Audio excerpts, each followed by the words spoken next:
মা দরজা খুলো, আমি বাইরে দাঁড়িয়ে আছি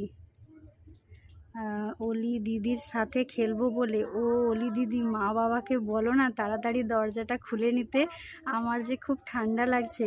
সৌরভ ও দীপার দক্ষিণা বাবদ 10,000 টাকা। Menu salad, mushroom pakora, pulao, paneer butter masala, ফুলকপির রোস্ট, চাটনি, পাঁপড়, মিষ্টি, পায়েস, পান মশলা। মা ও বাবা এই মেনুগুলো কিন্তু কাকু ও কাকিমাদের খাওয়াতে হবে, না হলে খুব কষ্ট পাবে। কিন্তু কে দিছে, নামটা কোথায়?